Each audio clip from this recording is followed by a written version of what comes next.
Donc, bonjour à ceux qui nous ont rejoints. Euh, on attendait voilà, 11h05 pour attendre les petits retardataires. Peut-être je propose qu'on commence doucement parce que ça fera venir de toute façon les personnes qui auront un petit peu de retard. De toute façon, pour information, ce webinaire est enregistré. On a beaucoup de personnes qui s'inscrivent et qui nous disent à la dernière minute ne pas pouvoir, ce qu'on comprend très bien. Du coup, ensuite, on envoie à la mailing list le replay. Donc, il n'y a pas de souci, mais c'est juste pour vous informer que ce webinaire est enregistré. Eh bien, écoutez, je vous propose qu'on démarre doucement et puis les personnes nous rejoindront en cours de route. Donc, bienvenue à ce webinaire sur le thème de l'innovation sociale comme réponse à vos enjeux RH. Alors, ce webinaire, c'est le troisième d'une série qu'on a démarré avec Alice au mois de mai. Donc, c'est un cycle autour de cette question de l'innovation sociale. Dans ce troisième webinaire, on souhaitait explorer en fait la question de l'entreprise inclusive et qu'est-ce que ça signifie en 2021. On va vous expliquer pourquoi on est arrivé à ce thème et comment on est arrivé à ce cycle de webinaire. Mais tout d'abord, je vais laisser la parole à Alice qui va se présenter. Merci beaucoup Anne-Cécile, bonjour à tous. Alors moi je m'appelle Alice de Castelnau. Je travaille dans le conseil depuis 13 ans. J'ai démarré ma carrière dans l'accompagnement des grands groupes sur des projets de transformation et en particulier sur des projets de transformation de la fonction RH. Donc, j'ai fait pas mal de missions d'organisation, de pilotage de projets ou encore de conduite du changement. Et puis, depuis 5 ans environ, j'ai développé une expertise plus à destination des porteurs de projets d'innovation sociale, donc par exemple des associations de toute taille, des fondations, des entrepreneurs sociaux ou encore des acteurs privés mais investis dans des projets à fort impact social, et là plutôt sur de l'accompagnement stratégique. Donc les aider à développer leurs projets, à les faire changer d'échelle, aussi à améliorer leur organisation pour porter leurs projets, ou encore sur des problématiques plus spécifiques de gouvernance. Et en fait, ce que j'essaye de faire aujourd'hui, c'est de lier un petit peu ces deux mondes de l'innovation sociale et de l'entreprise en les aidant à travailler ensemble sur des projets parce que, excusez-moi, je suis persuadée que l'innovation sociale, en particulier aujourd'hui, comporte des solutions qui sont vraiment efficaces pour répondre aux défis de l'entreprise. Et comme c'est une conviction que je partage avec les Petites Rivières, c'est la raison pour laquelle on a commencé à travailler ensemble et la raison pour laquelle on est ensemble aujourd'hui sur ce sujet plus spécifique des RH. Merci Alice. Alors en ce qui me concerne, je suis Anne-Cécile Denis, je suis cofondatrice d'une agence de conseil qui s'appelle Les Petites Rivières. Donc on est spécialisé en innovation sociale, on existe depuis 5 ans et on travaille particulièrement sur l'accompagnement de tout type d'acteurs, entreprises, collectivités, acteurs de l'ESS, sur leur impact social, sur leurs projets d'innovation sociale et ce qui englobe beaucoup d'enjeux de coopération beaucoup entre les entreprises et l'ESS, les acteurs de l'économie sociale et solidaire, dont on va parler notamment dans ce webinaire. Alors, petit souci pour passer la slide, il faut pas. Excusez-moi.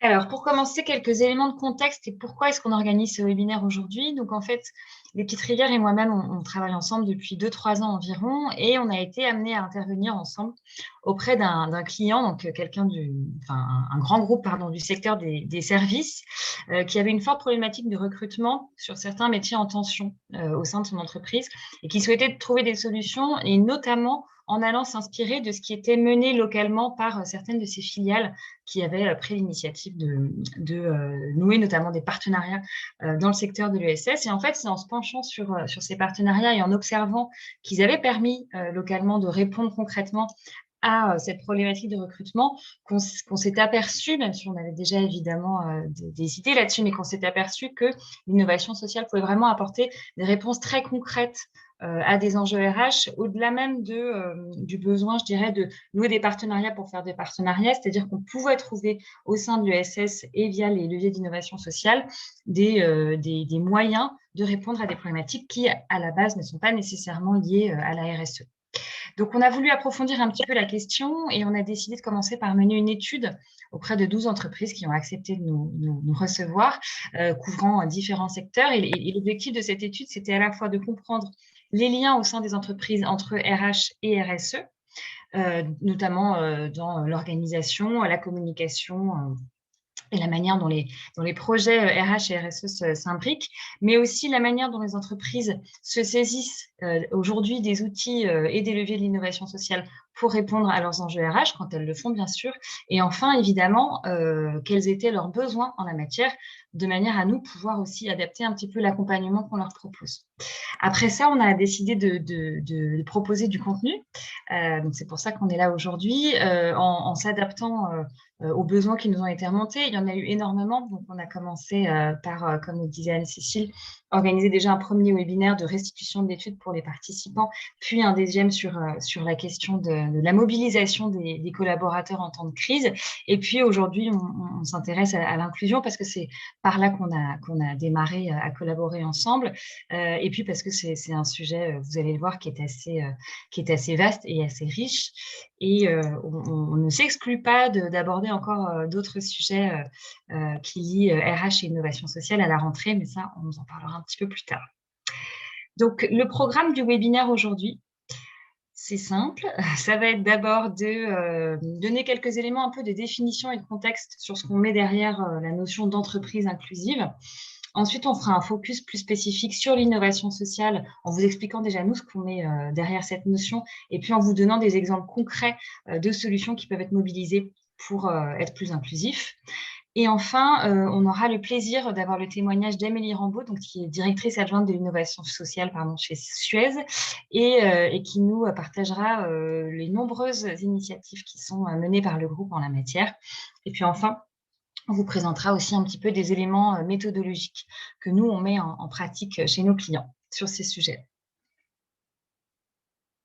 Alors, pour démarrer déjà, qu'est-ce qu'on entend par inclusion et plus spécifiquement, qu'est-ce qu'on entend par inclusion au sein de l'entreprise? Déjà, l'inclusion, c'est un principe, donc c'est celui d'intégrer toutes les différences, qu'elles soient liées à l'âge, au genre, à l'orientation politique, l'orientation sexuelle ou religieuse, au niveau de formation, à l'origine sociale ou à l'origine culturelle. Et en fait, c'est un terme derrière lequel on met l'idée de mieux prendre en compte la singularité de chaque individu et d'une part, l'utiliser comme un motif d'exclusion, mais non plus ne pas l'effacer ou faire comme si elle n'existait pas. L'inclusion, c'est aussi un mouvement global qui suit les évolutions de la société dans son ensemble et qui, de ce fait, est assez en lien avec l'actualité, y compris dans ses répercussions au sein de l'entreprise. Donc, par exemple, tous les débats qu'il y a en ce moment sur la question du genre, toutes les retombées du mouvement MeToo, le mouvement des Gilets jaunes, ou encore toutes les problématiques sociétales qui sont liées au phénomène de migration se répercutent petit à petit dans la manière dont on gère l'inclusion au sein de l'entreprise.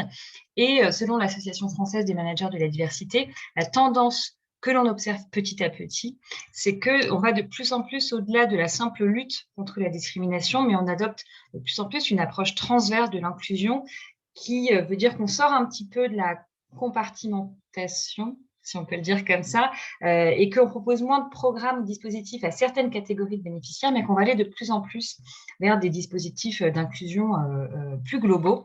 La difficulté dans cette manière d'aborder l'inclusion étant de réussir à garantir un équilibre entre l'unicité et la spécificité de chacun, mais aussi sa place et son rôle au sein d'une communauté qui est l'entreprise. Et enfin, l'inclusion, c'est évidemment un cadre légal qui comporte des obligations qui sont inscrites dans le Code du travail. Donc, ça va être par exemple le principe de non-discrimination à l'embauche, lors de licenciement, de renouvellement de contrat ou de mutation, par exemple. L'obligation de former les formateurs sur ces sujets dans les entreprises de plus de 300 salariés. L'obligation d'employer 6% de travailleurs handicapés ou encore la parité dans les conseils d'administration. Et en termes de définition plus spécifique, la loi du 27 mai 2008, notamment dans son article 1, définit la discrimination comme donc discrimination directe, une situation où une personne est traitée de manière moins favorable qu'une autre dans une situation comparable et définit aussi la discrimination indirecte comme une disposition, un critère ou une politique qui désavantage une personne par rapport à une autre. Donc ça, c'était un petit peu les éléments de définition. Et dans ce contexte, on peut se poser la question, pourquoi être une entreprise inclusive? Donc bon, déjà, évidemment, il y a la question réglementaire et de la nécessité d'être conforme et de répondre à la législation que je viens d'évoquer. Mais on s'aperçoit aussi que la diversité, c'est une force et un facteur de performance pour l'entreprise. Ce qu'on constate par des études qui sont publiées, c'est que les entreprises qui s'appuient sur la richesse des origines, des parcours et des idées ont une culture plus avancée de l'intelligence collective et de l'innovation, et qu'elles favorisent au sein de leur organisation le sentiment d'entraide et d'esprit d'équipe. Et le cabinet Deloitte a publié en 2019 une étude intitulée « Comment faire de l'inclusion un levier de transformation des organisations ?» Et d'après cette étude, les entreprises qui pratiquent une politique inclusive génèrent jusqu'à 30% de chiffre d'affaires supplémentaires par salarié et une profitabilité supérieure à celle de leurs concurrents. Donc, ça devient un vrai levier de performance et donc de différenciation. Enfin, pourquoi être une entreprise inclusive? Parce que c'est aussi un enjeu d'attractivité et de marque employeur. Ça témoigne vis-à-vis de l'extérieur un esprit d'ouverture des entreprises qui encourage souvent d'ailleurs les meilleurs talents à les rejoindre et à s'impliquer à leur côté. Et toujours dans cette étude publiée par le cabinet Deloitte, 57% des 18-34 ans estiment que leur entreprise devrait accroître la diversité et l'inclusion. Donc, si on poursuit un petit peu sur les tendances, le thème de l'inclusion, c'est une thématique qui est assez large. Donc, il s'y passe beaucoup de choses. On a mis en avant quelques chiffres ici qui nous paraissent intéressants. Dans les tendances positives, le premier chiffre, c'est 80%. C'est toujours selon la même étude de Deloitte, donc 80% des DRH et des dirigeants d'entreprise qui considèrent que la diversité et l'inclusion se révèlent être des avantages compétitifs. Ensuite, c'est 100. 100, c'est le nombre de grands patrons qui ont signé le manifeste inclusion pour les personnes handicapées en novembre 2019. Et le dernier chiffre, c'est 34. C'est 34 groupes internationaux qui lançaient l'initiative Business Initiative for Growth à l'occasion du G7 de Biarritz. Donc, c'est tous ces chiffres et ces tendances plutôt positives qu'on observe nous confortent dans l'idée que, au-delà du fait de faut-il être une entreprise inclusive en 2021, qui paraît être une évidence que oui, va se poser la question de comment être une entreprise inclusive en 2021. Pour autant, il y a encore des efforts à poursuivre, évidemment, que ce soit au niveau de la société ou au niveau de l'entreprise d'ailleurs, puisque selon une enquête menée par OpinionWay pour Apicil en mars 2021, 46% des personnes estiment que la société française n'est pas inclusive et pour beaucoup attendent de l'entreprise qu'elle contribue à rendre la société plus inclusive. Ensuite, selon Anne Revillard, qui a publié en 2019 un ouvrage intitulé « Handicap et travail », le taux d'emploi des personnes en situation de handicap est aujourd'hui de 3,6% contre les 6% obligatoires dans le cadre de la loi. Et enfin, selon le rapport vers l'égalité réelle entre les hommes et les femmes qui avait été publié aussi en 2019 par le secrétariat d'État chargé de l'égalité entre les hommes et les femmes, l'écart salarial entre femmes et hommes entre 2002 et 2015 est passé de 25% à 24%, c'est-à-dire 1% en 13 ans, ce qui n'est pas du tout encourageant. Pardon. Mais pour autant, tout n'est pas perdu puisque, comme on va vous le démontrer tout de suite, l'innovation sociale et le secteur de l'économie sociale et solidaire recèlent un grand nombre de solutions auxquelles les entreprises peuvent faire appel pour réduire les inégalités. Merci Alice. Du coup, je vais effectivement enchaîner sur l'innovation sociale, qui est déjà en vous redonnant la définition de l'innovation sociale, parce que c'est important de clarifier les termes, parce que c'est parfois usité un petit peu à tort et à travers. Donc déjà, l'innovation sociale, c'est quoi? C'est le fait d'élaborer des réponses nouvelles à des besoins sociaux qui sont soit non couverts, soit mal couverts, et de le faire dans les conditions du marché, des politiques sociales, en impliquant la participation et la coopération des acteurs concernés, notamment les utilisateurs, usagers ou, selon les cas, les salariés, les bénéficiaires. Donc, si on regarde ça d'un point de vue plus process, l'innovation sociale, elle se caractérise par un certain nombre de caractéristiques. D'abord, à la base, il y a souvent une prise de risque. Ensuite, c'est une initiative qui peut impliquer des acteurs internes, mais aussi externes. Comme on l'a dit, ça prend en compte des parties prenantes, ça va être souvent un processus collaboratif. C'est un processus aussi itératif, qui dit innovation, dit essayer, tester, apprendre, faire des erreurs et faire des boucles comme ça Pardon, madame, faut peut-être m'éclairer. Là, je cherche la rue Bretagne, s'il vous plaît. Pas du tout le quartier. Vous voulez que je cherche? Non, mais c'est bon, je l'ai, mais juste. Ouais. Merci. Merci. Voilà. Je ne sais pas si quelqu'un avait un souci. Non, ça va. Toujours dans cette idée de processus, il y a l'idée de dire, voilà, l'usager, le bénéficiaire est au centre. Donc, quand on pense innovation sociale, on pense derrière à des bénéficiaires pour lesquels on va imaginer un nouveau service, un nouveau process, un nouveau produit. Donc, il y a vraiment cette idée qu'on appelle aussi, avec toutes les techniques de design social, de design thinking, qui mettent le bénéficiaire au centre. Et puis, pour parfaire un processus d'innovation, il faut une démarche d'évaluation. C'est important pour pouvoir dire oui, on est bien dans l'innovation. Donc, une fois qu'on a dit ça, ça nous semblait effectivement intéressant de voir comment les entreprises se saisissent de l'innovation sociale pour traiter la question, les enjeux de diversité, les enjeux d'inclusion, parce que, comme l'a dit Alice, il y a un enjeu à passer un cap, même si le réglementaire est plutôt bien maîtrisé, avec, on l'a vu, des marges de progression, la société dans son ensemble est en attente de la part de l'entreprise. Et du coup, l'entreprise se doit aujourd'hui finalement de re-questionner ses politiques, ses pratiques, ses processus. Et il nous semble que l'innovation sociale est une bonne façon d'y répondre. Alors, qui dit innovation sociale, dit aussi économie sociale et solidaire. Pourquoi? Parce que l'économie sociale et solidaire, on pourrait y passer des heures, mais peut-être certaines personnes qui assistent aujourd'hui au webinaire connaissent déjà. C'est on va dire, un écosystème, un ensemble d'acteurs qui est constitué de structures qui vont allier vraiment microéconomie et Anne-Cécile, oui. Est-ce que tu peux peut-être couper le micro Oui, il y a quelqu'un qui de iPhone de François? Alors, je vais essayer de faire ça. Tu devrais pouvoir. Tout à fait. Mais... Ah, super. Voilà. Du coup, c'est un écosystème d'acteurs qui a pour spécificité d'allier vraiment mission économique et mission sociale ou environnementale. C'est ça qui va caractériser au sens de la loi de juillet 2014 l'économie sociale et solidaire. Et donc, ça en constitue des partenaires tout à fait intéressants pour mener des innovations sociales dans l'entreprise.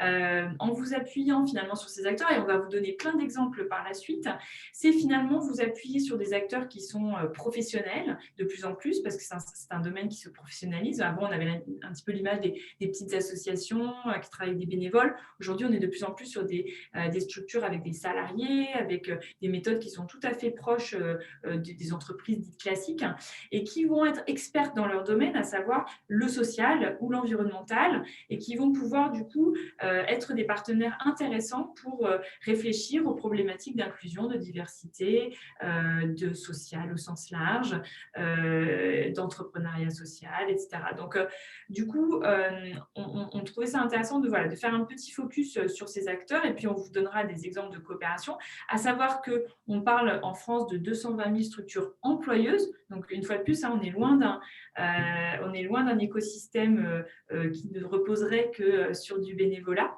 Et puis, on parle de 2,3 millions de salariés, soit, on a coutume de dire, 10% de l'emploi en France. Donc, un écosystème vraiment, on va dire, en bouillonnement, qu'il est intéressant d'envisager quand on parle d'innovation sociale dans l'entreprise. Alors, avec Alice, on a identifié en fait 3 grands domaines dans lesquels les entreprises qu'on a interviewées, et puis nos recherches aussi nous ont guidés vers cela, semblent avoir le plus investi d'efforts et vont le faire dans les années à venir. Quand on parle d'inclusion, c'est vraiment les 3 domaines sur lesquels il nous semble qu'il y a le plus d'initiatives un peu innovantes et sur lesquelles l'innovation sociale joue un rôle intéressant. Le premier domaine qu'on va traiter, c'est tout ce qui est autour du recrutement inclusif, ou dit autrement, c'est le fait de recruter des personnes, avec, je mets des guillemets, mais dites éloignées de l'emploi, donc des profils un peu plus atypiques, et donc ce que ça veut dire aussi derrière comme remise en cause des process, des manières de faire, des partenariats, etc. Le deuxième levier, le deuxième grand domaine d'action des entreprises, ça va être tout ce qui est promotion interne de la diversité. Ce n'est pas en soi un sujet du tout nouveau, mais on va vous montrer comment aujourd'hui l'entreprise l'aborde avec des méthodes, avec des approches plus innovantes. Et puis, le troisième levier que détaillera Alice, c'est tout ce qui va être le rôle de l'entreprise dans l'appui à l'insertion professionnelle. Et ça, c'est quelque chose qui peut être vu de manière assez large. C'est aussi bien comment on favorise des projets en interne d'intrapreneuriat ou d'entrepreneuriat, des projets externes aussi de soutien à des jeunes ou à des personnes qui ont des difficultés à construire un projet professionnel. Donc, comment l'entreprise, au niveau de son territoire principalement, va intervenir et innover dans ce domaine. Donc, concernant le premier domaine, le recrutement inclusif, ce qui nous a frappé, c'est que déjà, il y a beaucoup, de plus en plus, on va dire, d'exemples d'initiatives d'entreprises dans ce domaine. Et par quoi ça se caractérise? Alors, c'est intéressant, ça prend plusieurs formes possibles. Principalement, c'est beaucoup à travers l'investissement dans des compétences, l'investissement dans de la formation. Donc des partenariats de plus en plus innovants où on va aller chercher, accompagner des talents qui ne sont pas forcément aujourd'hui prêts, on va dire, pour l'entreprise classique parce que leur parcours les a rendus forcément un peu plus éloignés de cela. Et comment les entreprises aujourd'hui vont aller chercher des solutions originales pour créer des parcours de formation sur mesure. Le tout, et c'est ça qui est intéressant, toujours dans une optique business, on est bien, comme disait Alice, dans une logique de performance, et donc souvent aussi pour répondre à des métiers, des métiers en tension. On n'est pas dans le bénévolat, on n'est pas dans une bonne action, c'est vraiment aussi pour répondre à des enjeux business de l'entreprise. Deuxième axe d'innovation, c'est se questionner, innover dans les pratiques de recrutement. On sait aujourd'hui que les processus de recrutement classiques sont assez excluants pour une grande partie de la population. Je pense bien sûr au CV et à ce qui est exigé en termes de profil. Forcément, c'est quelque chose qui doit être remis en cause si on veut pouvoir élargir et accueillir, je dirais, des personnes qui sont avec des profils différents et pouvoir aussi, par ce biais, valoriser des compétences qui ne sont pas forcément visibles sur un CV. De même qu'on le sait, le fait d'avoir un réseau, on sait que c'est très important aujourd'hui pour trouver un job en France. Donc comment les entreprises aussi, elles trouvent des systèmes pour aller au-delà en mettant en place aussi des systèmes de diffusion et de canaux qui sont différents pour toucher des personnes qui n'ont pas les codes ou les réseaux que, on va dire, un jeune diplômé de grande école va avoir naturellement. Et puis, un troisième levier qu'on voit émerger, qui est quand même assez embryonnaire, mais qui finalement commence à faire son chemin dans les grands groupes, c'est le fait de carrément investir dans une business unit, une entreprise, une filiale, qui va avoir elle-même vocation à faire ce job d'insertion que pourrait faire un acteur de l'économie sociale et solidaire. Donc, je vais vous donner des exemples, mais ça peut prendre la forme un modèle qu'on voit de plus en plus se développer, la joint venture sociale, où là, c'est vraiment le partenariat entre un grand groupe et un acteur de l'économie sociale et solidaire. Donc, souvent, c'est une entreprise d'insertion, une entreprise adaptée, donc du handicap, qui vont s'associer pour créer une nouvelle activité qui va vraiment avoir une vocation d'insertion en plus de porter une activité économique. Ça peut être aussi le fait d'avoir directement une filiale insertion, donc conventionnée par exemple insertion par activité économique, mais qui vraiment est une filiale du grand groupe. Donc pour vous illustrer tout ça, quelques exemples qui nous ont été remontés, comptés à travers nos différentes recherches avec Alice et qui nous ont à chaque fois beaucoup enthousiasmés. Des exemples comme l'entreprise des hôtels Campanile qui a monté un grand programme de formation pour des jeunes décrocheurs avec l'association Laser.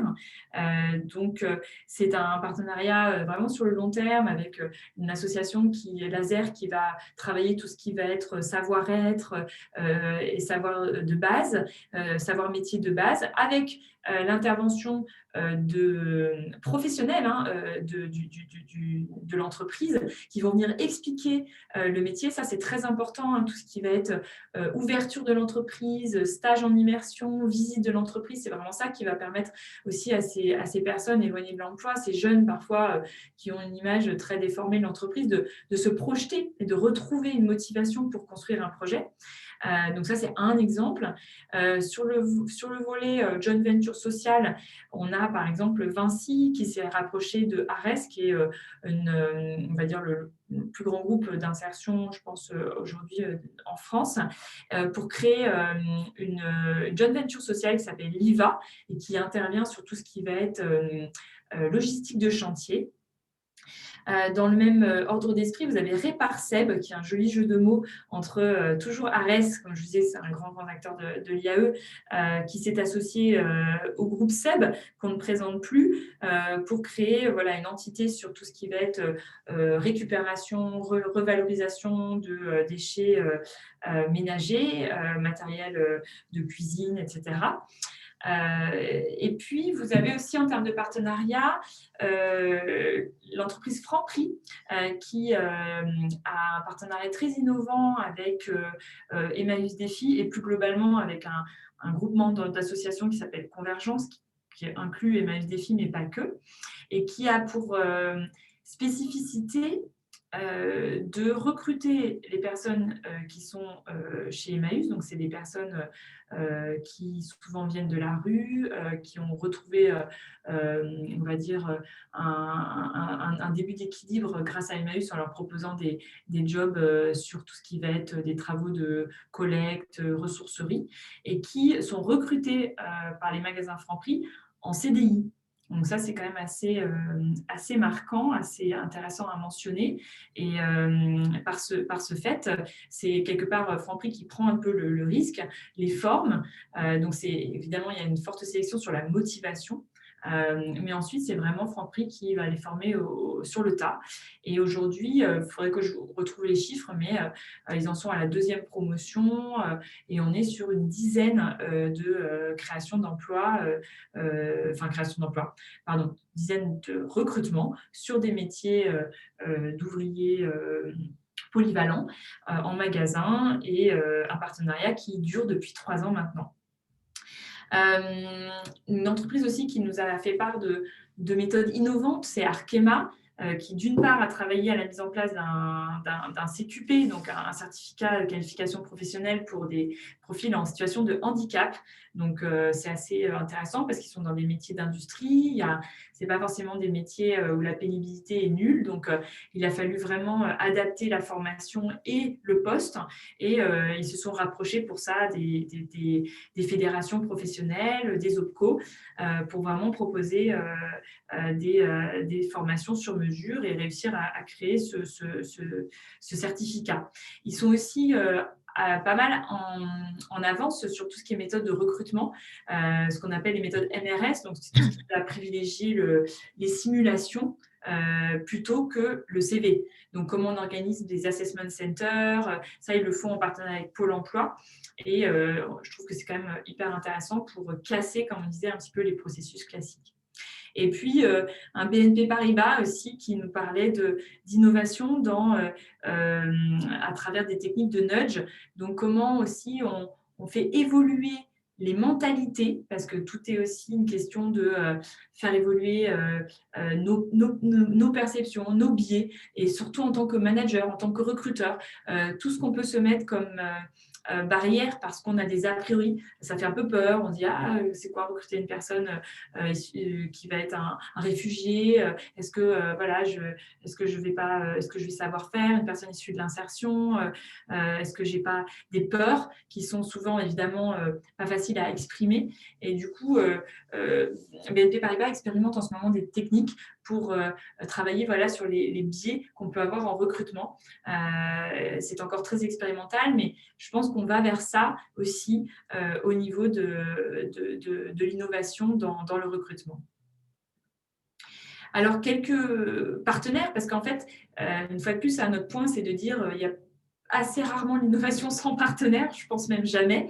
Les partenaires, ils peuvent être de tout type. Ça peut être des plateformes. Il y a de plus en plus de plateformes qui se multiplient, hein, des plateformes où on peut trouver des viviers de talents et du coup un petit peu être dans ce recrutement un peu direct. Ça peut être les bons profils qui recensent des profils en insertion, Bim Bam Job sur des métiers en tension. Vous avez des grands acteurs aussi associatifs qui vont aider à identifier des talents. Alors, Mosaïque RH, qu'on ne présente plus, qui œuvre beaucoup pour aider des personnes issues de la diversité à intégrer les entreprises, Arpège sur le handicap ou encore TH Recrutement. Et puis, des partenaires institutionnels, j'en ai cité quelques-uns, des pôles emploi, tout ce qui est OPCO, l'AFPA, qui est un acteur absolument incontournable, mais je pense que Amélie nous en parlera tout à l'heure, les Cap Emploi, AGFIP, tous ces acteurs institutionnels qui peuvent aider les entreprises à penser le recrutement et l'intégration différemment. Et puis, j'en ai parlé tout à l'heure, parmi les acteurs de l'économie sociale et solidaire, très bien positionnés sur les questions d'inclusion, c'est bien sûr les ESAT, les entreprises adaptées. Côté insertion par activité économique, on va retrouver les entreprises de travail temporaire d'insertion ou encore les entreprises d'insertion qui peuvent vraiment avoir ce rôle un petit peu de tremplin.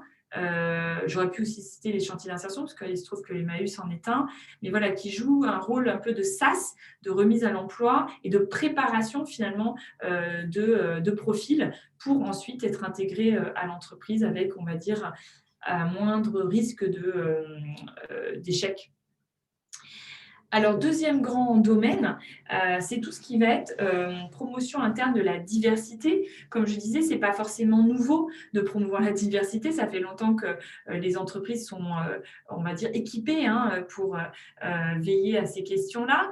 Ce qu'on va observer en termes de tendance et d'innovation, ce qui nous a marqué avec Alice, c'est que beaucoup d'entreprises nous ont parlé du fait de mettre en place des communautés. En gros, c'est la diversité, ça ne se passe pas, c'est pas une démarche top-down, c'est pas tellement les entreprises, le top management qui va décréter qu'on est une entreprise inclusive, qu'on est une entreprise qui promeut la diversité. Ça va plutôt se faire par les pairs en fait, et c'est un peu, je dirais, peut-être la preuve par l'exemple.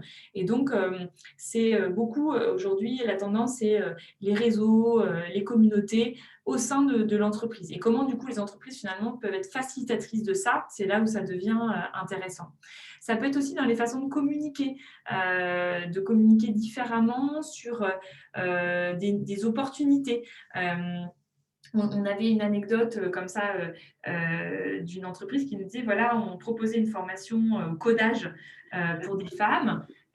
Et ces dernières ne se mobilisaient pas et on s'est dit mais pourquoi les femmes ne veulent pas aller faire cette formation et elles avaient l'impression qu'il y avait une forme d'autocensure en fait par rapport à ça, genre non c'est pas pour moi, et donc ce qu'ils ont imaginé dans la communication, c'est de proposer aux salariés de venir avec une personne de leur famille, une nièce, une fille, voilà, l'amie d'un de ses enfants, et ça a beaucoup pris. comme si voilà, la génération qui était dans l'entreprise, la génération de femmes, finalement, était presque plus motivée pour la génération suivante que pour elle-même.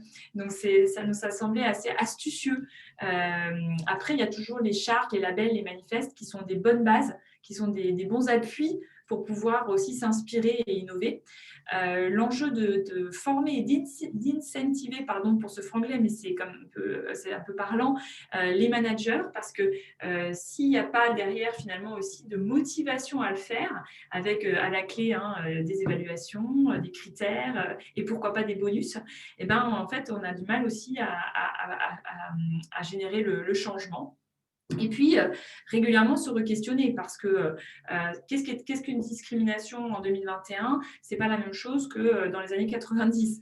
Donc, régulièrement, il faut se reposer la question, est-ce que peut-être que mon entreprise a été très inclusive il y a 10 ans, mais aujourd'hui, les combats ne sont pas forcément les mêmes, les perceptions sont clairement différentes. Et puis, comme disait Alice, la société évolue dans sa vision, donc il faut toujours être en lien avec ça. Donc, il y a aussi des nouvelles thématiques qui émergent. Je pense notamment à tout ce qui va être LGBT, transsexualité, qui aujourd'hui sont des sujets qui arrivent en entreprise et qui n'étaient pas forcément traités, en tout cas n'en faisaient pas forcément un sujet de réflexion. Voilà, donc quelques exemples. Le réseau Ability, ça c'est par exemple un réseau qui a été mis en place donc, chez BNP Paribas, et c'est pour des personnes, c'est des groupes de pairs en fait qui sont concernés de près ou de loin par le handicap. Et donc c'est à la fois un réseau d'entraide et d'information. Chez Franprix, on nous a parlé d'un réseau de femmes, mais je pense qu'il y a ça dans beaucoup d'entreprises. Elle bouge, c'est une association qui va promouvoir les métiers techniques auprès des jeunes filles. Donc, quand je parlais tout à l'heure voilà, de l'autocensure, c'est typiquement une association qui peut aider à changer ça. L'autre cercle, c'est une association qui va travailler sur tout ce qui est inclusion des personnes LGBT. Et puis l'initiative STOP, qui nous avait été citée aussi, qui concerne la lutte contre le sexisme ordinaire en entreprise. Et puis enfin, quelques labels qu'on ne présente plus, mais qui peuvent être toujours intéressants à regarder, ne serait-ce que se challenger, pour s'auto-diagnostiquer et se dire où j'en suis sur la promotion de la diversité dans mon entreprise. Je te laisse poursuivre, Alice. Merci beaucoup. Je suis désolée, j'ai coupé ma caméra parce que j'ai une annonce que ma connexion Internet est instable. Donc, pour éviter que le son coupe, je sacrifie l'image.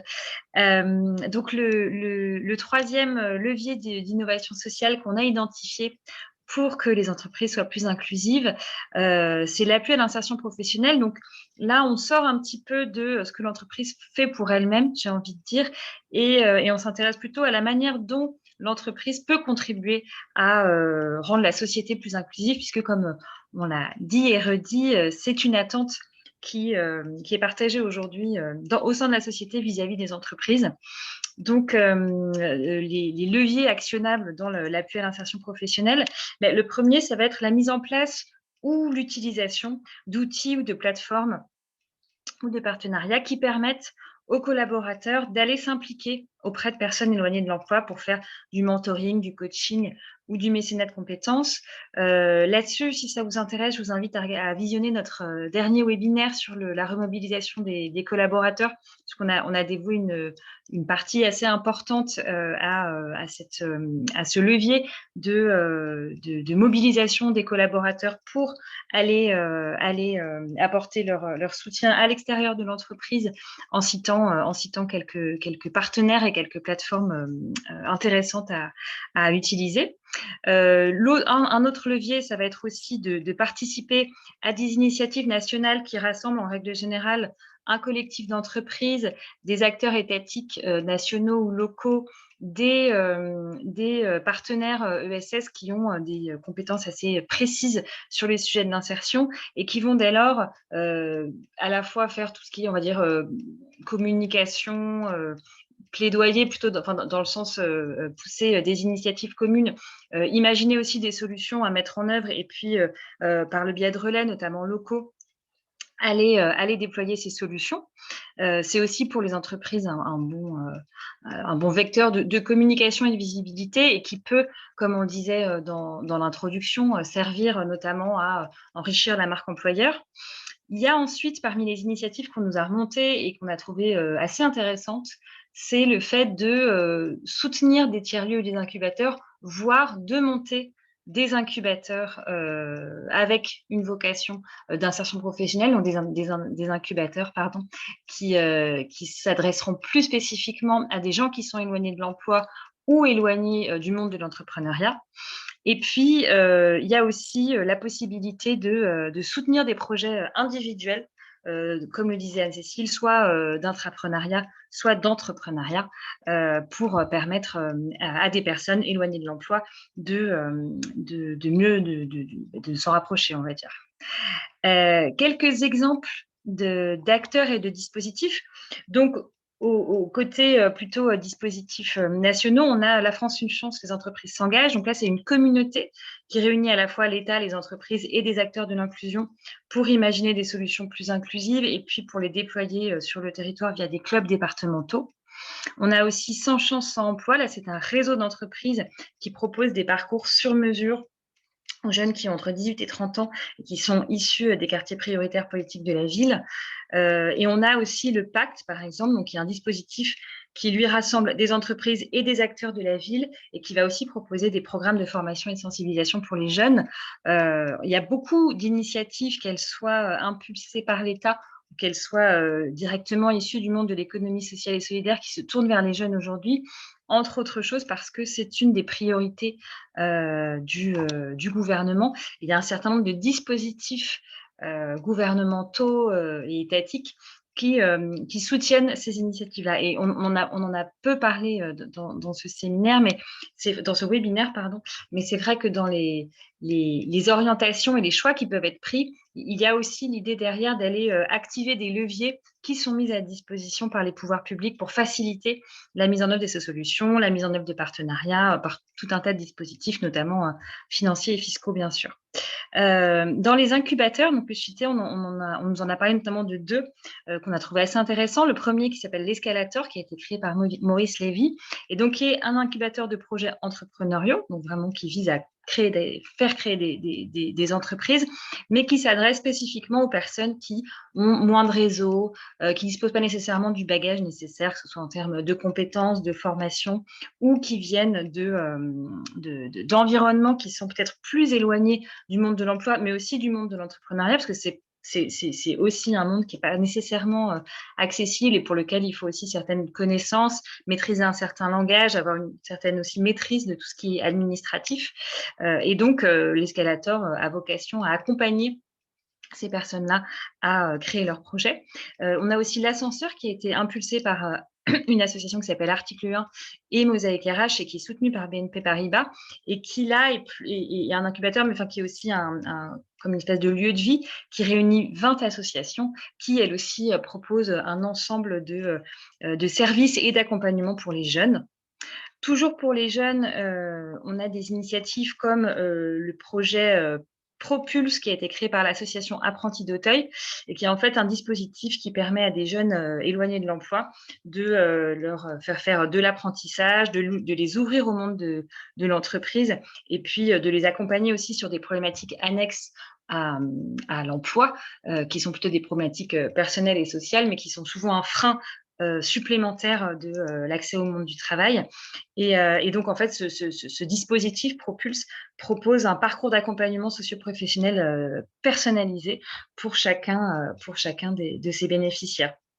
On a aussi Job Ready, donc, qui est porté par l'association Article 1 et qui est un programme d'aide à l'insertion sociale et professionnelle des jeunes et des étudiants issus de milieux populaires, ou encore We Take Care qui propose du coaching en ligne pour les jeunes en s'appuyant justement sur ce levier numérique pour faciliter la mise à disposition de l'accompagnement vis-à-vis des jeunes. Pardon. Et enfin, pour les autres profils éloignés de l'emploi, donc pas que les jeunes, on vous en a cité 3. Donc, il y a la Job Academy qui a été créée par FAS et Manpower. Donc, c'est un parcours qui intègre l'évaluation, la formation et l'accompagnement vers l'emploi de demandeurs d'emploi, avec pour objectif de créer de l'émulation, de la solidarité, et où on valorise donc les connaissances, les compétences, les savoir-faire et les savoir-être des candidats, en essayant de faire abstraction de ce qui pourrait les bloquer, c'est-à-dire ou les discriminer en tout cas. On a aussi Codico, donc là qui s'adresse plus spécifiquement aux réfugiés, et donc qui propose des programmes de mentorat pour des réfugiés qui recherchent des emplois, en s'appuyant sur du mécénat de compétences d'entreprises, avec donc des salariés volontaires qui accompagnent et créent des binômes salariés réfugiés qui vont permettre aux réfugiés de progressivement accéder plus facilement au monde de l'emploi. Et puis enfin, on trouve intéressant de citer la Cravate Solidaire. Donc, c'est une association qui va collecter en entreprise et auprès de particuliers des tenues de travail pour hommes et femmes, et qui va accompagner des personnes en insertion, et notamment par du coaching en images, en leur mettant à disposition les tenues, c'est pour ça que ça s'appelle la cravate, mais aussi en les aidant un peu à travailler leur image pour être plus, comment dirais-je, pour être plus adapté, si je puis dire, ou en tout cas pour mieux convenir aux attentes qui peuvent être celles du monde professionnel. Donc voilà, ça fait un ensemble et un vaste champ des possibles en matière d'innovation sociale. Mais ce qu'on vous propose maintenant, c'est d'avoir des exemples encore plus concrets avec le témoignage d'Amélie Rambaud. Donc, je vais te repasser la parole, Anne-Cécile, pour accueillir Amélie. Merci Alice.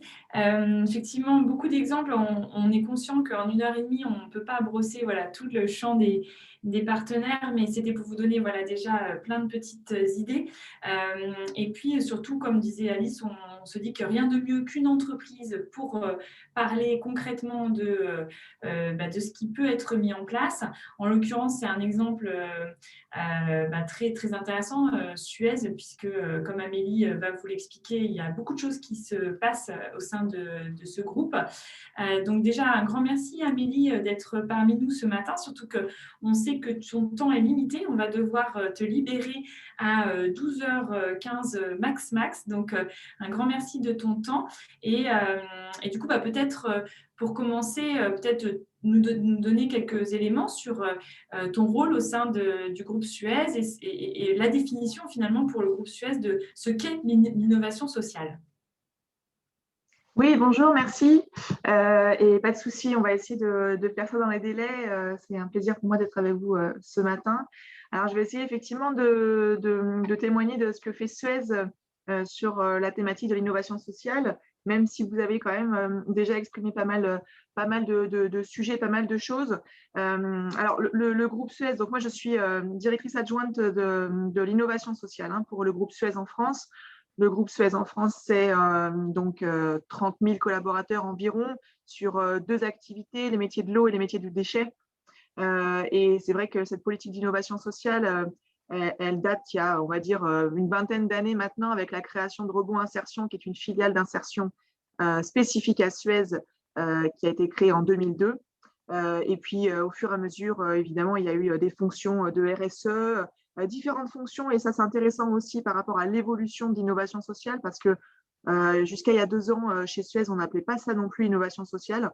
Et là, depuis effectivement 2019, on a créé une direction d'innovation sociale au sein de la direction des ressources humaines de Suez en France, et cette direction-là fait partie intégrante du CODIR, et donc c'est pour ça qu'elle répond clairement à des enjeux RH, mais je vais pouvoir en parler un peu plus tard. Alors, pour essayer de vous donner quelques billes sur l'innovation sociale et sur nos convictions. Je pense que c'est important peut-être de travailler d'abord sur cette vision et les enjeux que l'on a. Chez nous, au niveau de Suez, on considère qu'il n'y a pas de transition écologique, parce qu'on est vraiment sur ces sujets-là, évidemment, au niveau de Suez, la transition écologique, la transition énergétique, la transition circulaire. On considère qu'il n'y a pas de transition écologique possible si évidemment il n'y a pas de prise en compte des plus fragiles. On considère donc aujourd'hui réellement la dimension sociale comme un enjeu business. On est vraiment en support et en apport du business, y compris sur la dimension sociale. Donc ça, c'est quand même quelque chose de très différenciant. Le deuxième élément, la deuxième conviction, c'est que les offres que peut faire Suez pour évidemment développer cette économie circulaire pour nos clients. Alors, je rappelle que nos clients, ce sont à la fois les collectivités, puisqu'on répond à des appels d'offres. Donc, majoritairement, ce sont des collectivités, mais ce sont aussi les entreprises. Ces clients, évidemment, nous interrogent, nous interpellent sur notre politique et ce qu'on fait au niveau de l'économie circulaire. Et nous, on considère effectivement que nos offres toutes seules chez Suez, ne suffisent pas pour développer du coup cette économie circulaire. Et donc, on doit pouvoir jouer un rôle un petit peu d'agrégateur, de catalyseur de solutions pour pouvoir travailler notamment avec le monde de l'économie sociale et solidaire. Donc ça fait vraiment partie d'une de nos convictions fortes, c'est qu'effectivement, on ne peut plus travailler seul. Et puis, la troisième conviction qu'on a, c'est que nos collaborateurs, finalement, les 30 000, un peu plus de 30 000 collaborateurs en France de Suez, finalement, ce sont des personnes, ce sont des leviers qui sont formidables pour démultiplier cet impact positif. C'est-à-dire qu'on a beau vouloir faire de l'impact, il faut effectivement rassembler, tu parlais de communauté tout à l'heure, et donc on doit en tout cas se responsabiliser et on doit former et permettre à nos collaborateurs de s'engager efficacement. Donc voilà, donc ça c'était pour un petit peu rappeler les enjeux, nos convictions et puis notre vision aussi. Je pense que c'est important par rapport à la question qui est posée sur, évidemment, est-ce que l'innovation sociale est un enjeu pour la fonction RH? Je pense que voilà, quand je vous dis effectivement ça, vous devez déjà comprendre un petit peu effectivement où je veux en venir. Alors, la mission de la direction, c'est d'avoir un impact, évidemment. Alors, c'est un peu galvaudé aujourd'hui, cette notion d'impact.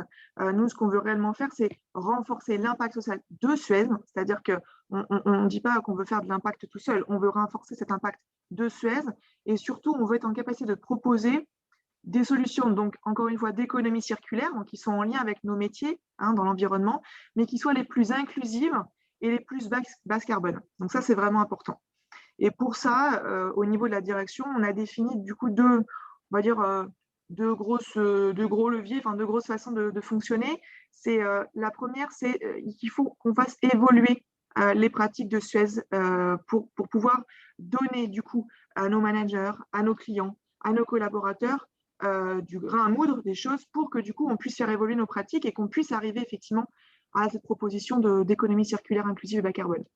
Et puis la deuxième activité qui est un peu plus technique, un peu plus spécifique, mais qui est bien dans le sens, Alice, de ce que tu as présenté tout à l'heure, c'est le développement de projets de business à impact.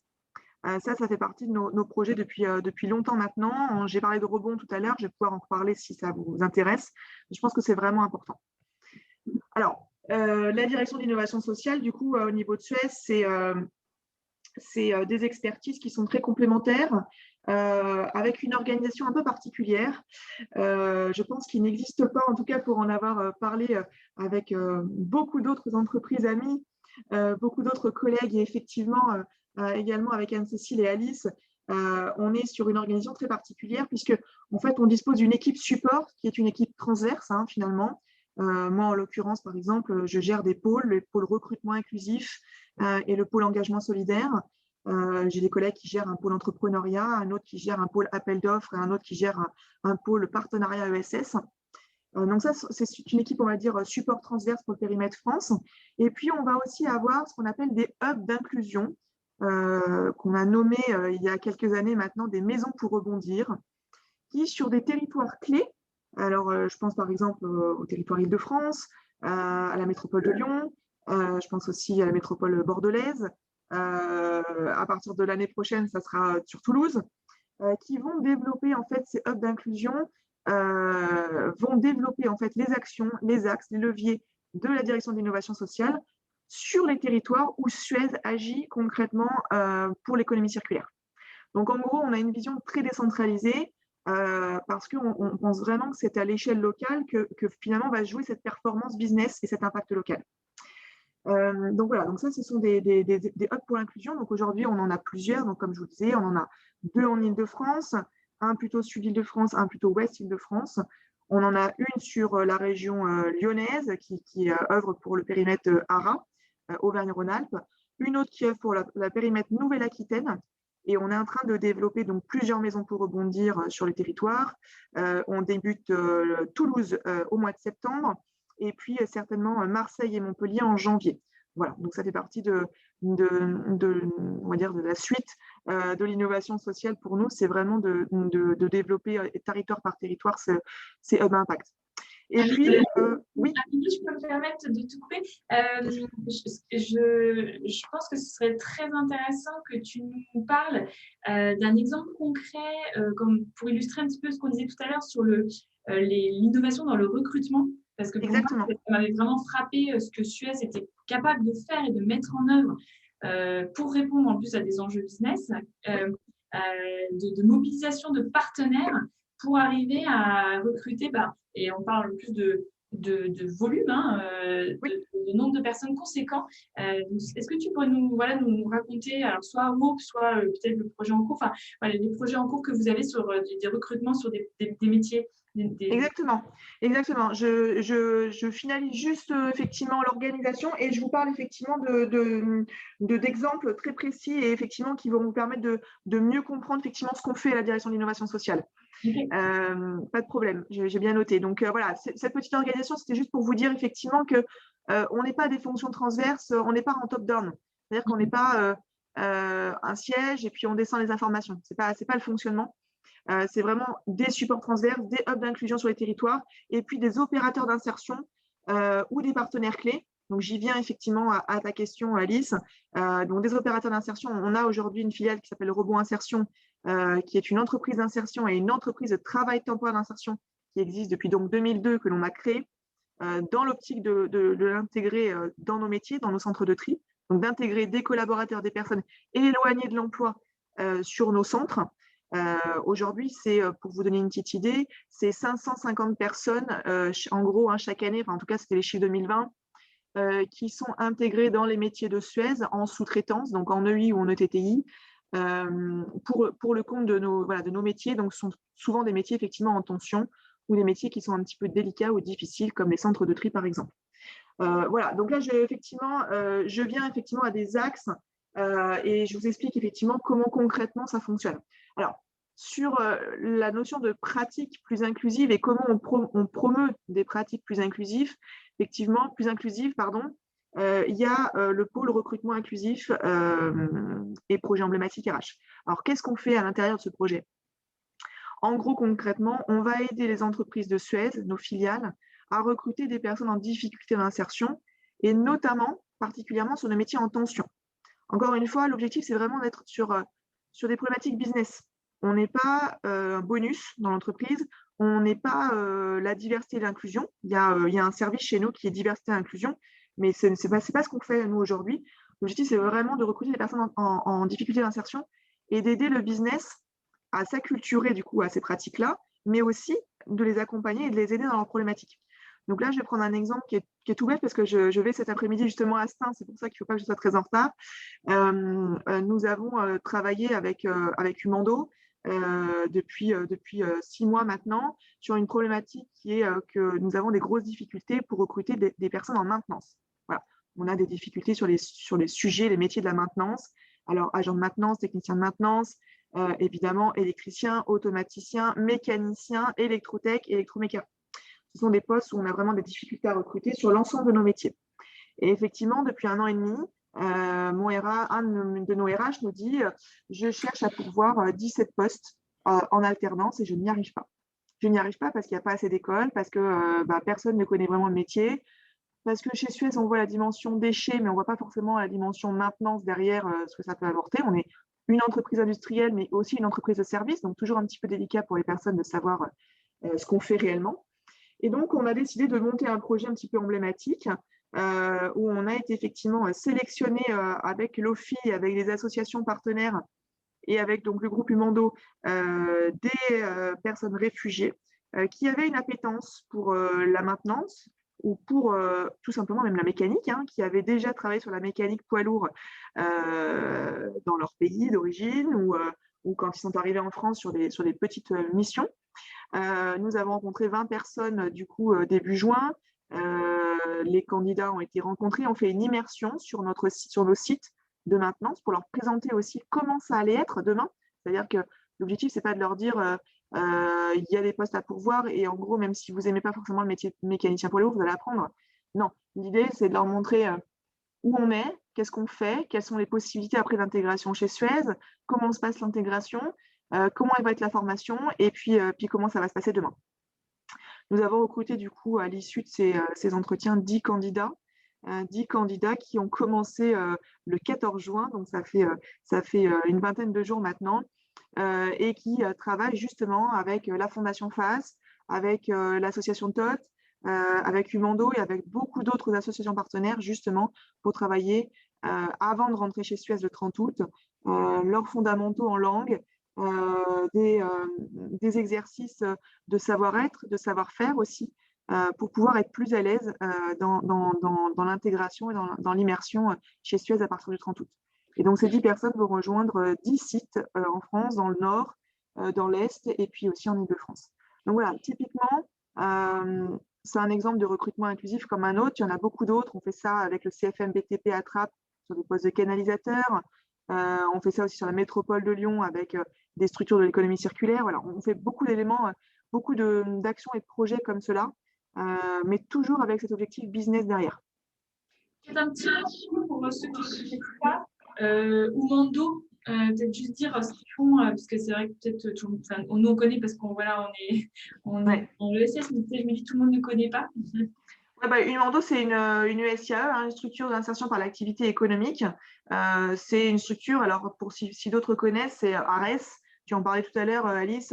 ARES, ID, donc Rebond, sont des structures par l'insertion par l'activité économique et qui ont pour objectif en fait de recruter, en tout cas de sourcer des candidats ou des personnes éloignées de l'emploi.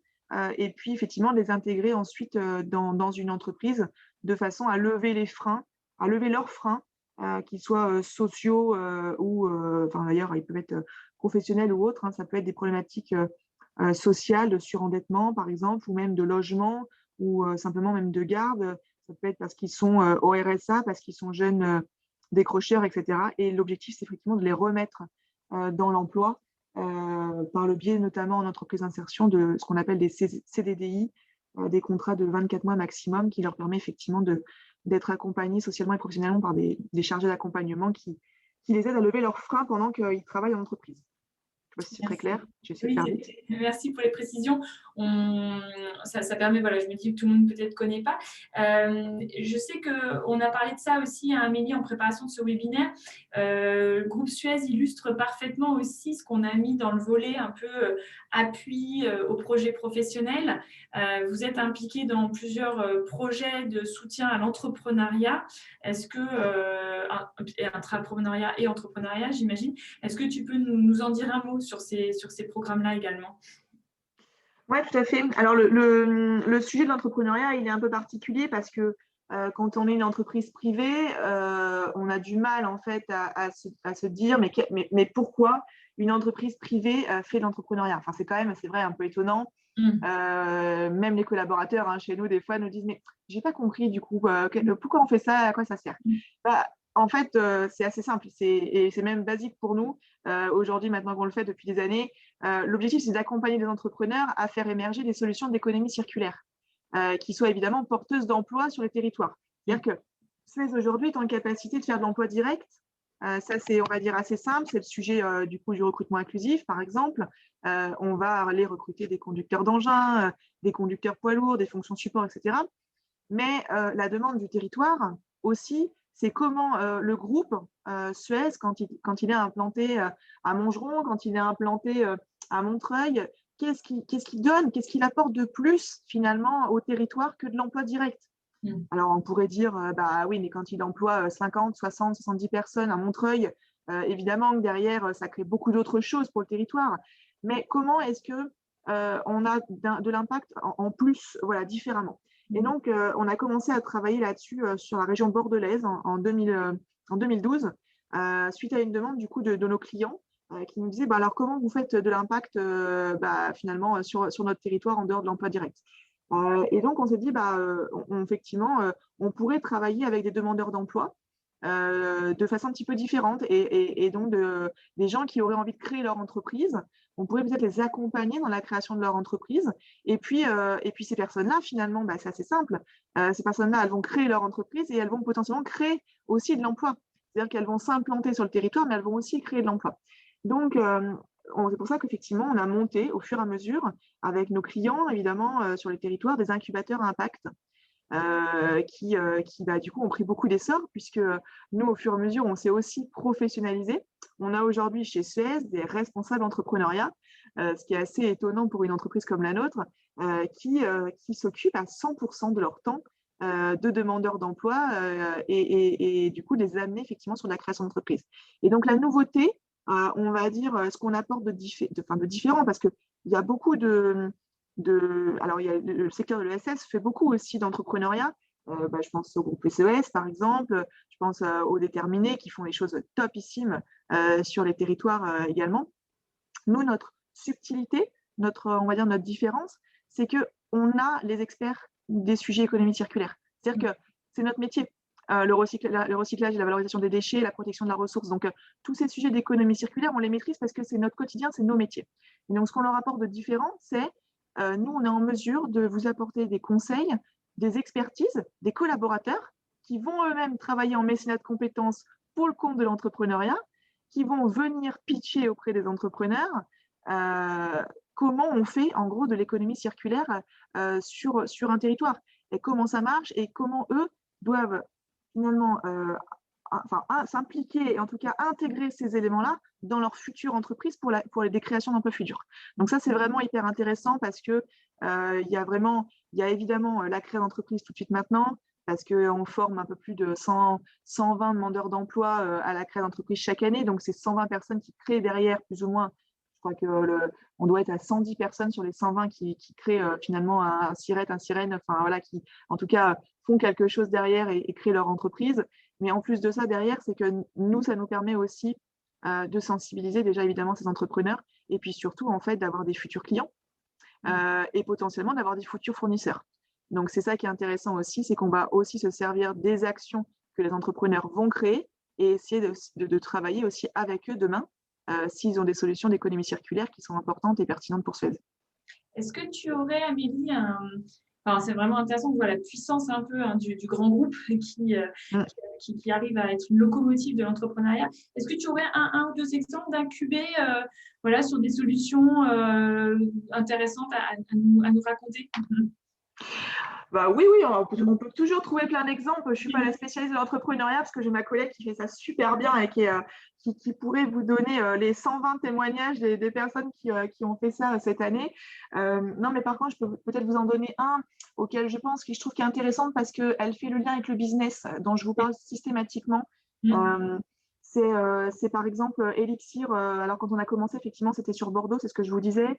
En fait, on avait une problématique qui avait été relevée par notre client, qui était donc Carrefour Market en l'occurrence, qui nous dit écoutez, vous me vendez des bacs pour mettre mes déchets, alors mes 5 flux. Alors là, en l'occurrence, les 5 flux chez Carrefour, c'est le carton, le plastique, c'est les fruits moches et les fruits cassés, et puis finalement dans les ordures ménagères et autre chose. Et moi, j'aimerais en fait arrêter de mettre de l'eau de Javel sur tous mes produits. Ça ne se fait plus maintenant. Faut qu'on change de stratégie, etc.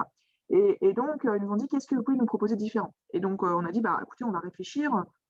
C'est vrai qu'il y a pas mal de choses à faire avec vous, sauf qu'il faut que ça soit constructif, il faut que ça soit cohérent, il faut que ça rentre dans un business quand même qui soit propre, pour que ça puisse être décliné éventuellement ailleurs et de façon un petit peu industrielle.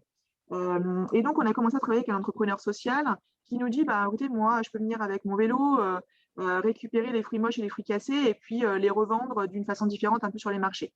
Bon, on a commencé comme ça, mini partenariat, et puis finalement, il y a de plus en plus de fruits moches et de fruits cassés. Et là, on se dit, bon, maintenant, il va falloir un petit peu industrialiser, comment on fait?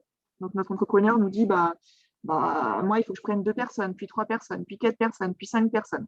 Puis après, il commence à dire, du coup, les marchés, ça ne suffit plus parce que je vends quand même pas mal. Il faut que j'arrive à me loger et à faire quelque chose de propre. Et Carrefour donne toujours plus de fruits et de légumes.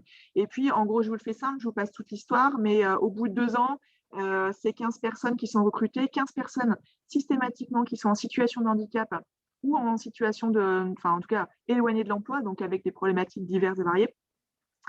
2 ans après, on crée une usine à Blanquefort parce que du coup, c'est absolument pas suffisant pour récupérer et recycler tous ces produits. Et puis, il se dit, plutôt que de les vendre sur le marché, pourquoi on ne ferait pas de l'économie circulaire vertueuse? Et donc, moi, j'aimerais bien en fait revendre les produits chez Carrefour. Ça serait logique, ça serait pertinent. C'est les fruits carrés qui partent, et ils reviennent en fait dans le magasin. Et donc là, on se dit, ouais, super. Donc, on accompagne toujours le projet. On suit le projet, on est le catalyseur, encore une fois, entre l'entrepreneur social et puis le client, et puis la force commerciale, puisque la force commerciale, évidemment, l'objectif, ce n'est pas de perdre un Carrefour, ce n'est pas qu'elle travaille avec l'entrepreneur social en direct, c'est évidemment que Suez participe de près ou de loin, en tout cas, à ce projet. Et puis voilà, effectivement, il crée une entreprise qui s'appelle Sain et Sauf, à base de, donc ils font des smoothies, ils font des compotes, ils font plein de choses, des gazpachos, les soupes, etc., avec les fruits moches et les fruits cassés. Et effectivement, on arrive à créer la marque et donc à ce que ça revienne du coup dans le Carrefour Market sous la marque Sain et Sauf. Et là, on a le directeur de Carrefour qui nous dit, mais en fait, ça c'est génial, le grand directeur de Carrefour qui nous dit, mais moi je veux ça en fait. On est anti-gaspillage alimentaire, c'est cohérent avec ce que nous demandent nos clients, c'est cohérent avec ce qu'attendent les gens aussi en termes de société, en termes de tendance. Et puis en fait, sur ce Carrefour Market, on n'en avait qu'un. Et on développe finalement 2 ans après 60 Carrefour, le déploiement sur 60 Carrefour Market avec cette solution anti-gaspillage alimentaire. Donc c'est un petit peu ça le social business chez nous, c'est d'arriver effectivement vraiment à catalyser tous ces projets-là pour faire en sorte que ça marche et surtout que ça dure. Parce que c'est toujours ça la problématique, c'est que l'entrepreneur social, il est trop petit pour aller chercher des AO ou aller chercher des projets comme cela. Et puis Suez est trop gros pour pouvoir se débrouiller et puis faire ce genre de projet. Donc, l'idée, c'est d'arriver vraiment, alors on en a plein des exemples comme ça, c'est la collecte des huiles usagées à Caen, c'est pareil, le gaspillage des baguettes de pain, on en a plein. Mais ce qui est intéressant, c'est qu'effectivement, ça rentre aussi, nous, dans des solutions d'économie circulaire qu'on peut proposer à nos clients, entreprises ou collectivités, et que l'entrepreneur, tout de suite, finalement, il était sur Bordeaux City, et puis maintenant, il est sur Sud-Ouest, et puis demain, on espère qu'il sera effectivement grand quart de l'Est, et puis qu'effectivement, il conquérera après la France derrière. Donc, c'est vraiment ça les objectifs de la partie social business et partenariat ESS Insertion. Merci beaucoup, Amélie. Le temps file, on aimerait écouter des heures. Si tu es d'accord, pour prendre peut-être encore 1 ou 2 minutes pour répondre peut-être à 1 ou 2 questions. Jusqu'à 12h20, pas de problème, pas de souci. Merci, Amélie. Donc voilà, profitons qu'Amélie est encore là pour peut-être lui poser 1 ou 2 questions. Et puis après, on la laissera aller à Stein, parce que c'est important qu'elle aille voir les mécaniciens. N'hésitez pas, ne soyez pas timide. Vous pouvez intervenir ou poser votre question dans le chat si vous préférez.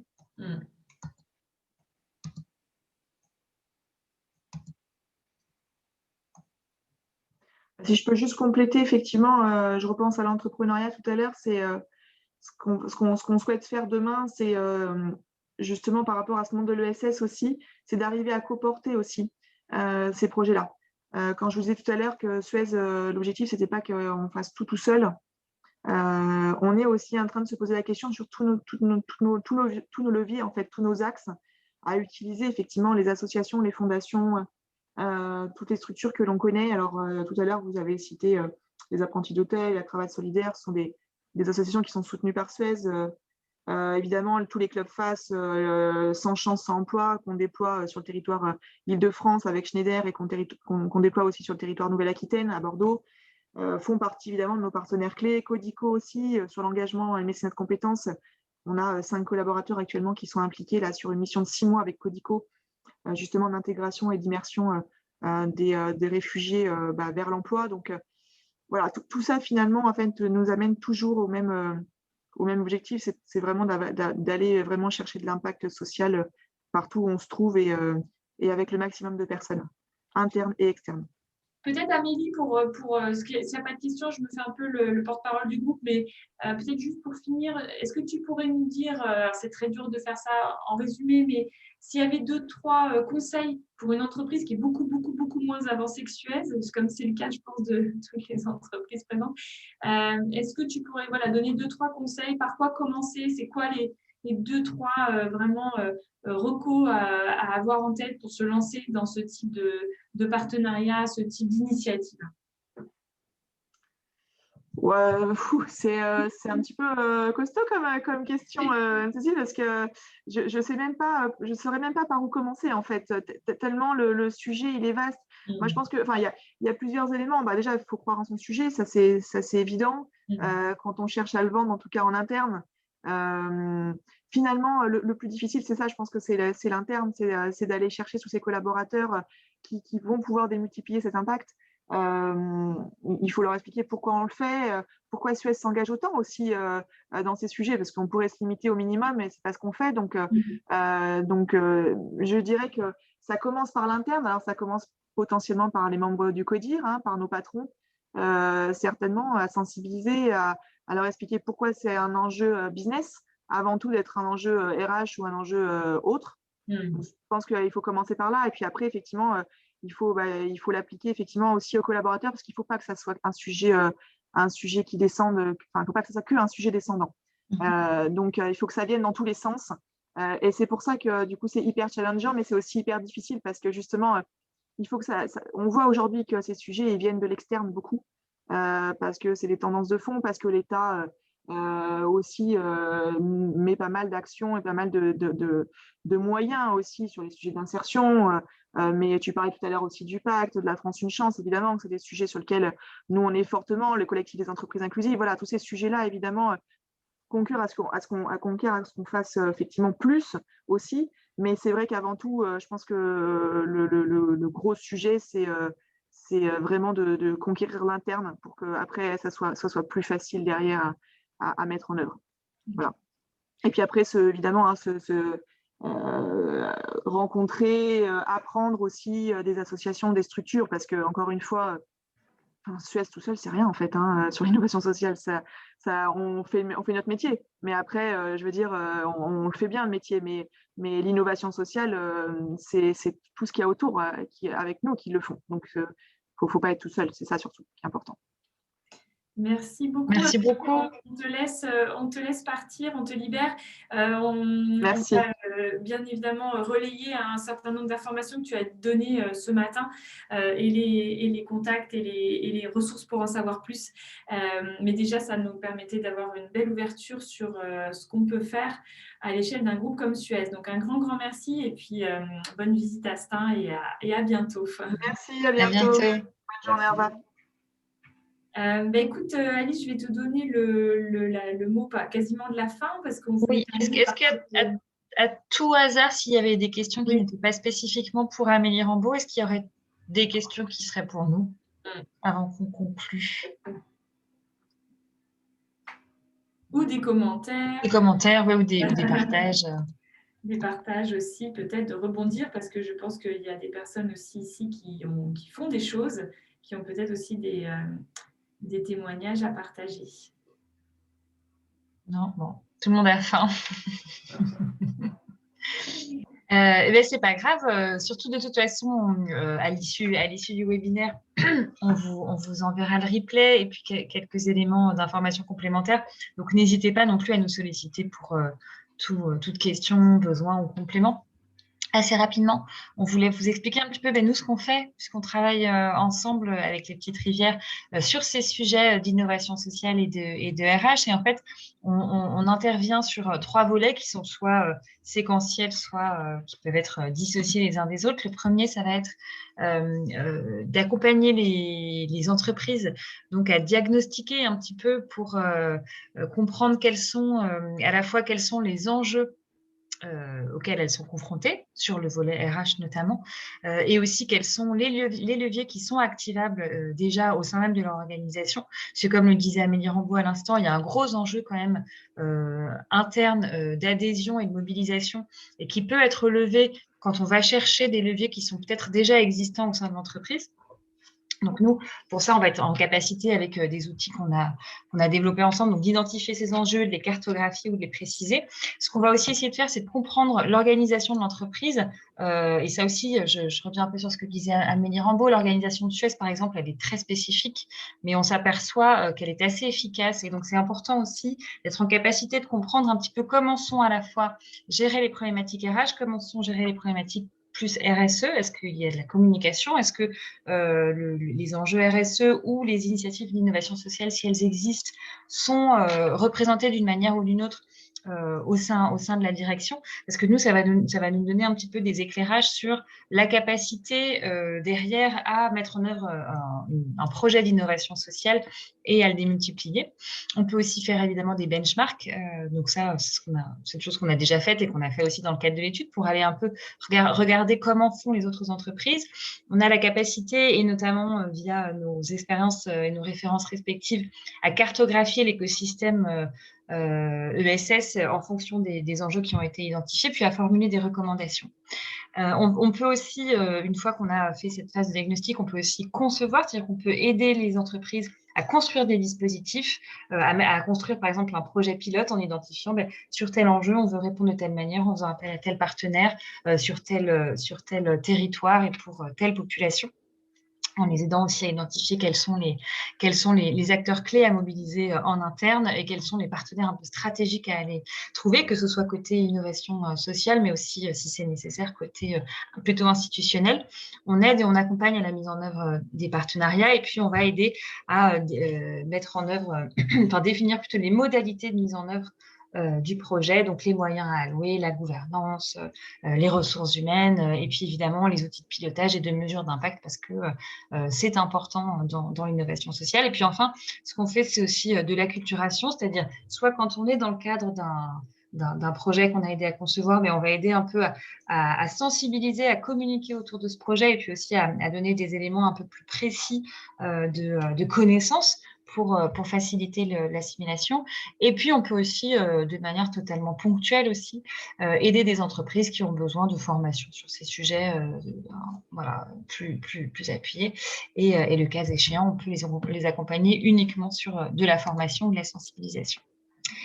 Et peut-être de manière un peu pratico-pratique, ce qu'on essaye de faire dans nos webinaires à chaque fois, c'est de partager un peu des bonnes pratiques méthodologiques. Donc là, c'est des bonnes pratiques pour sourcer et identifier le meilleur partenaire ESS pour répondre à un enjeu d'inclusion et plus spécifiquement de recrutement inclusif. Donc, une des premières choses à faire, c'est évidemment de diagnostiquer les besoins en talents et en compétences. C'est de diagnostiquer aussi les pratiques et les processus RH existants en matière de recrutement, notamment pour être en capacité à déceler au sein de ces processus ce qui pourrait expliquer qu'on a des gaps RH sur certains profils. Il y a évidemment, comme je disais à l'instant, toute la phase de sensibilisation des RH et des managers à l'innovation sociale, à l'ESS, et les mobiliser un peu pour leur faire comprendre quel est l'intérêt de faire appel à ce type de solution. Il va y avoir la partie évidemment de sourcing des partenaires avec lequel on peut monter des formations sur mesure qui pourraient aider à constituer des viviers de talents et à réduire une fois de plus ces gaps de compétences. Outiller les managers, et notamment les managers de proximité via des guides, des supports de formation, des supports de sensibilisation, etc. Et puis plus sur de l'appropriation, capitaliser et communiquer en interne sur les success stories, un petit peu comme l'a fait Amélie Rambaud à l'instant. Elle, c'était pas en interne, c'était en externe, mais il y a une manière aussi de partager sur ce qui est fait, de le raconter, qui est à la fois inspirant et puis qui permet d'ancrer aussi un peu dans la culture de l'entreprise ces pratiques de recours à l'innovation sociale. Voilà, donc si vous êtes intéressé par nos contenus, sachez qu'on a publié en ligne, on va publier en ligne ce webinaire, on a publié le précédent. Suivez-nous sur LinkedIn parce qu'il y en aura très certainement d'autres à la rentrée. toujours autour de ces thématiques RH et innovation sociale, parce qu'il y en a, comme je disais en introduction, en fait, il y en a beaucoup, il y a beaucoup de sujets. On va réfléchir aussi un peu à des formats peut-être un peu différents, peut-être raccourcis, aussi, toujours avec le désir de faire témoigner et partager des acteurs. Lors de notre dernier webinaire, on a fait intervenir un acteur de l'ESS, pas un acteur de l'entreprise. Donc, s'il y en a parmi vous aussi qui ont envie peut-être de venir témoigner à l'occasion d'un de nos webinaires, n'hésitez pas à nous contacter. Et puis, si vous avez des problématiques dans votre organisation, des besoins d'accompagnement, n'hésitez pas non plus à nous envoyer un mail. Merci beaucoup, Alice. Voilà, il reste encore 1 minute. Il y a plusieurs personnes qui nous ont quittés, donc on va sans doute conclure. Mais si jamais, voilà, parmi ceux qui sont restés avec nous jusqu'au bout, il y a un commentaire, une remarque, une question, il est encore temps. Merci à vous. Moi, je vais devoir vous quitter aussi, mais je suis arrivé un peu tard en plus, mais les agendas sont serrés par les temps qui courent. Donc, merci en tout cas pour cette proposition et on suit vos prochaines initiatives. Merci beaucoup. Merci. Mais de toute façon, voilà, on envoie à tout le monde le support, le replay, et puis voilà, à dispo si vous avez besoin de compléments ou de mise en relation avec telle ou telle structure, partenaire, acteur qui a été cité aujourd'hui ou qui a témoigné. Je vous souhaite à tous déjà bon appétit, une très bonne journée. Très bonne journée. Un très bel été et puis à bientôt pour d'autres sujets, d'autres aventures sur ce sujet. Merci beaucoup. Au revoir. Au revoir. Et au revoir.